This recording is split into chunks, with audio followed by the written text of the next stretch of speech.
Ketika hari Minggu kemarin awak Gospot menyaksikan pertemuan mengharukan antara EL Ritonga dengan putrinya Melody serta Dea Mirela, rasanya sayang jika pemandangan menyejukkan itu tidak berkelanjutan pada sebuah perdamaian.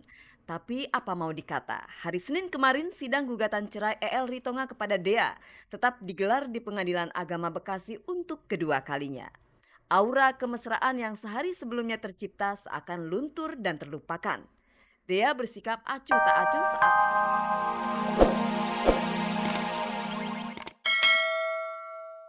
Halo pemirsa, selamat pagi dan apa kabar Anda pada pagi hari ini? Senang sekali kita kembali bisa berjumpa di program Infotainment Ghospot. Gosip terdepan seputar orang ternama. Dan seperti biasa, saya Nadia Mulya akan menghadirkan gosip-gosip serta informasi terpilih dari kalangan selebriti khusus untuk Anda. Tidak ada yang ditambah, tidak ada yang dikurangi, dan tidak ada yang memanas-manasi. Dan pemirsa, siapa tahu hari ini merupakan minggu keberuntungan Anda. Jadi ikuti kuis SMS Ghospot karena siapa tahu Anda bisa mendapatkan 3 juta rupiah untuk 3 orang pemenang. Yang perlu Anda lakukan adalah menjawab pertanyaan di penghujung acara nanti dengan cara mengetik GS spasi jawaban A atau jawaban B dan kirimkan via SMS ke nomor 6288.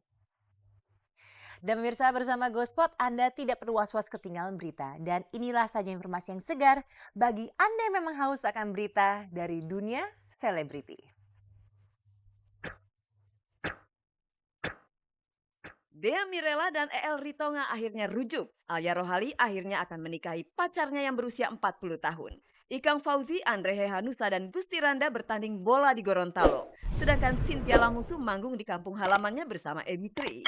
Reza Artamevia tidak memenuhi panggilan pihak kepolisian atas kasus dugaan kekerasan yang dilakukan 2 anggota Padepokan Brajamusti. Lutfia Sungkar terjatuh dari tangga.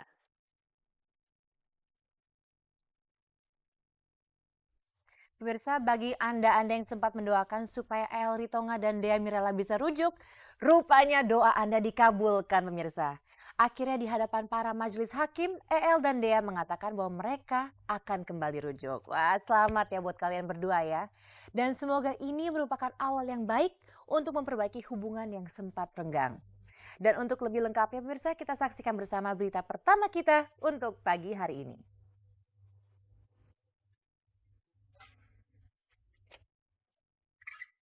Ketika hari Minggu kemarin awak Gospot menyaksikan pertemuan mengharukan antara EL Ritonga dengan putrinya Melody serta Dea Mirela, rasanya sayang jika pemandangan menyejukkan itu tidak berkelanjutan pada sebuah perdamaian.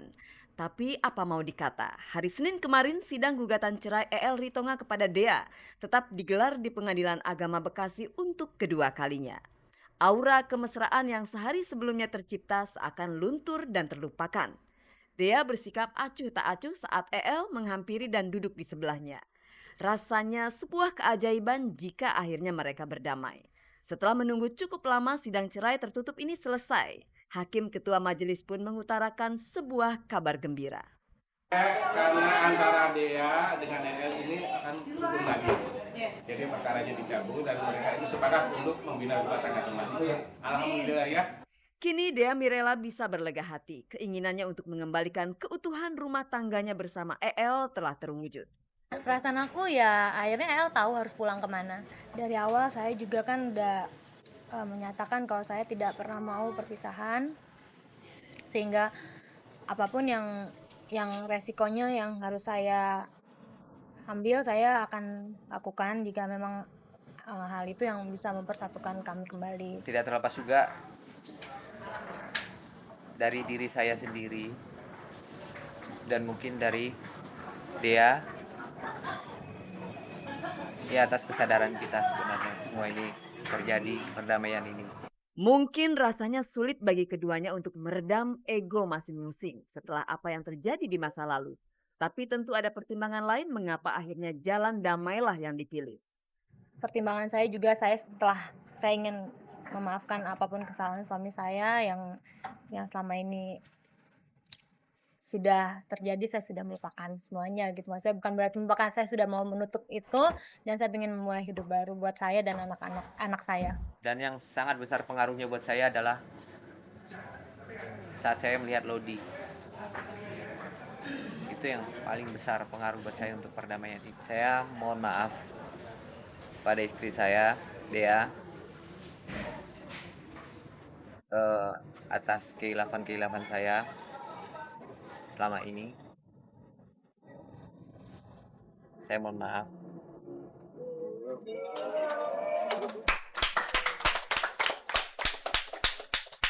Dalam sidang ini Dea tidak didampingi pengacaranya. Apakah ini salah satu pertimbangan Dea untuk menyelesaikan sendiri perkara rumah tangganya tanpa adanya interupsi pihak ketiga? Ambil saya akan lakukan jika memang hal itu yang bisa mempersatukan kami kembali. Saya juga sebenarnya banyak sekali yang mendukung saya di balik ini. Saya juga mau terima kasih buat semuanya, termasuk buat Bu Elsa yang udah mau ngalah. Saya bukan mau mengalah, istilahnya dia mau mengerti keadaan bahwa dia jika aku harus berdamai, aku tidak dia tidak terlibat, dia tidak terlibat di sini gitu, atas pengertiannya gitu ya. Jadi teman-teman wartawan, saya tidak ada masalah apa-apa dengan Ibu Elsa, tapi justru ini semua untuk kebaikan rumah tangga kami, untuk kebaikan biar sehingga kami bisa damai lagi, sehingga saya sekarang datang tanpa kuasa hukum saya. Setelah saling tuduh dan saling curiga, bagaimana caranya mengokohkan kembali rasa cinta yang terlanjur terkikis? Kita ngobrol dari hati ke hati aja dulu, mau seperti apa nantinya, mau bagaimana ke depannya. Yang jelas kita masalah ini kita jadikan pelajaran untuk kita lebih dewasa lagi kalau dalam mengatasi masalah dan perbedaan-perbedaan kita yang udah terjadi. Pertama kali akan kami lakukan adalah membina kembali silaturahmi keluarga kami yang sudah hampir terputus kemarin itu. Mungkin juga El akan memperbaiki hubungannya dengan keluarga saya. Saya juga akan memperbaiki hubungan saya dengan keluarga El dan minta maaf kepada seluruh keluarga besar kami.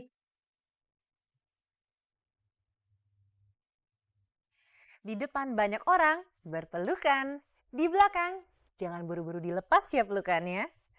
Pemirsa, Alia Rohali begitu pas memerankan istri Kusnadi dalam sinetron Kejar Kusnadi. Nah, uniknya dalam kehidupan nyata, Alia juga sedang mengejar sesuatu loh, yakni mengejar jodohnya. Dan sepertinya nih jodoh Alia kian lama, kian mendekat. Kabarnya pemirsa, dia adalah seorang pria pastinya, usianya sudah separuh baya, seorang pengusaha asal Madura, dan daripada saya beberkan semuanya nggak seru pemirsa, sebaiknya Anda saja saksikan langsung liputannya berikut ini.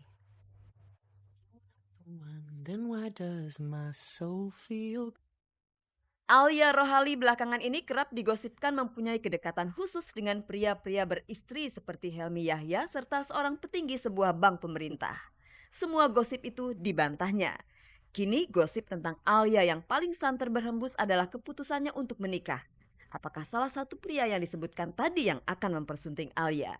Sebenarnya gue juga mau agak meluruskan sih, karena kemarin pertama kali tuh waktu gue didatengin sama wartawan itu gosipnya mau menikah dengan gosip yang dulu lagi gitu, which is yang nggak bener gitu, karena kan mereka semua udah pada berkeluarga gitu, jadi gue mesti meluruskan gitu. Saat kami temui di lokasi syuting Kejar Kusnadi, Alia mengaku bahwa ia tengah menjalin hubungan dengan seorang pria bernama Ramzi, pria asal Madura berusia 40 tahun. Kita sih dikenalin belum lama kok, hubungan kita juga belum lama, baru beberapa bulan.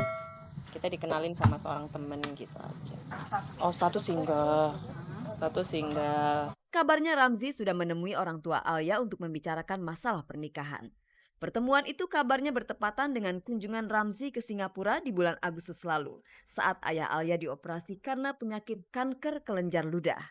Ya pokoknya kita baru beberapa bulan deh, belum lama, jadi masih taraf penjajakan gitu aja. Dan belum ada pembicaraan sama sekali gitu mengenai pernikahan, apalagi kalau udah sampai omongan antar keluarga gitu, belum. Pengen mengarah ke jenjang yang lebih lagi, cuma ya sekarang belum ada pembicaraan ke situ sih, yang pembicaraan yang serius ya gitu. Pembicaraan yang serius apalagi antar keluarga itu belum. Waktu saya lagi masih di Singapura, Alia bilang, Pak, ini ada yang mau datang nanti. Ramzi mau datang ke Singapura, yang waktu itu katanya gosip Alia mau nikah di Singapura, kan itu kebetulan Ramzi nengok Om di Singapura, dan kebetulan ibunya juga sedang berobat di Singapura. Belum ya, karena Ramzi juga belum bicara apa-apa kepada kami. Sebagai orang tua, Atik dan Rohali pasti memantau kedekatan Alia dengan Ramzi yang berprofesi sebagai manajer sebuah hotel berbintang. Ya kesan pertama kali sih ya baik, sopan. Kayaknya perhatiannya besar.